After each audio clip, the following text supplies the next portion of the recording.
In today's lesson, we'll be learning how to convert factored form to standard form.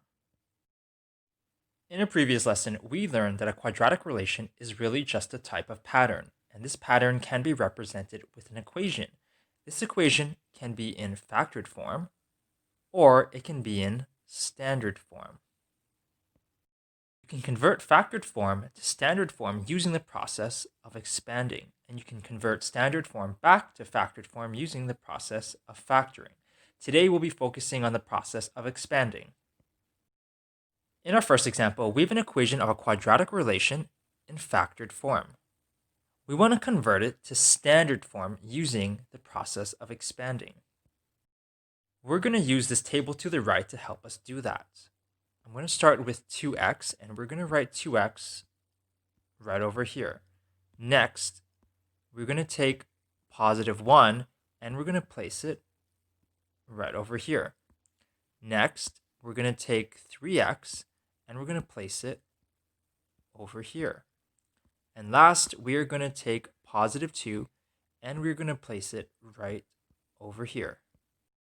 We're going to start by multiplying this term with this term and writing the answer in this empty box. Since we are multiplying terms, that means we are going to be using the product rule. The first step of the product rule is to look at coefficients. The coefficient of this term is 3, and the coefficient of this term is 2. We want to multiply coefficients. So 3 multiplied by 2 is going to give you 6.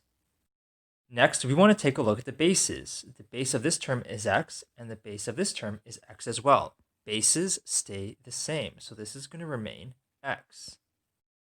Last, you want to take a look at the exponents. There is no exponent here, and there is no exponent here, which just means that there's going to be a hidden exponent of 1. We want to add exponents. Therefore, 1 plus 1 is going to give you 2.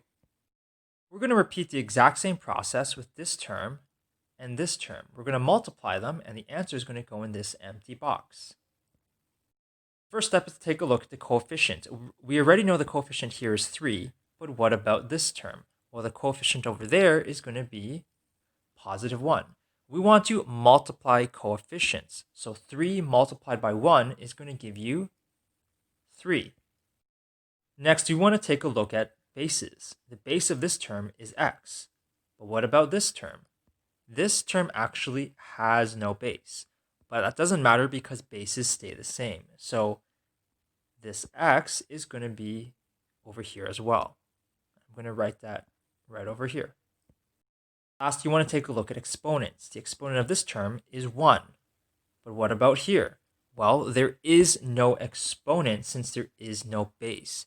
Therefore, that exponent of 1 has nothing to add to, and it's just going to remain the same. So I'm going to write a 1 right over here. I'm going to repeat the same process again with this term and this term. And when I multiply them, I'm going to put the answer in this empty box. The first step is to take a look at the coefficients. We know the coefficient of this term is 2, but what about this term? The coefficient here is going to be positive 2 as well. We want to multiply coefficients. So 2 multiplied by 2 is going to give you 4. Next, we want to take a look at the bases. The base here is x, but what about here? There is no base over here, but that doesn't matter because bases stay the same. So that x is going to remain the same. And I'm going to write it right over here. Last, you want to take a look at exponents. The exponent of this term is 1, but what about this term? Well, since there is no base, that means there is no exponent. So this 1 has nothing to add to, so it's going to remain 1. We're going to repeat this process one last time when multiplying this term and putting our answer in this box. This should be pretty straightforward because you have positive 2 multiplied by positive 1, and that is going to give you positive 2. We're going to take these 4 terms and we're going to place them in this bracket. I'm going to start with 6x to the power of 2. Next, I have 3x to the power of 1. You should put a plus sign in front of it since it's positive. And then we have 4x to the power of 1. And again, you want to put a plus sign in front of it since it's positive as well. And then you have 2, and again, you want to put a plus sign in front of it since it's positive as well. At this point, you want to look for like terms.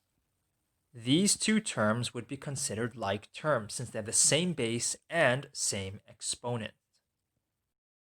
After combining these like terms, I'm going to end up with 7x to the power of 1. Remember, when you collect like terms, the base stays the same and the exponents remain the same. I haven't done anything with my 6x to the power of 2. There's still positive over there, and I haven't done anything with my positive 2 at the end. Since we have a number in front of the brackets, that means we're going to have to use a distributive property, which means everything inside the brackets gets multiplied by positive 1. But anything multiplied by positive 1 stays exactly the same. So that 6x to the power of 2 stays the same, this positive 7x to the power of 1 stays the same, and this positive 2 stays exactly the same as well. Before we finish up, let's clean this up a little bit. We don't like to see exponents of 1, so I'm going to erase that 1 over here, which means we have successfully converted factored form to standard form.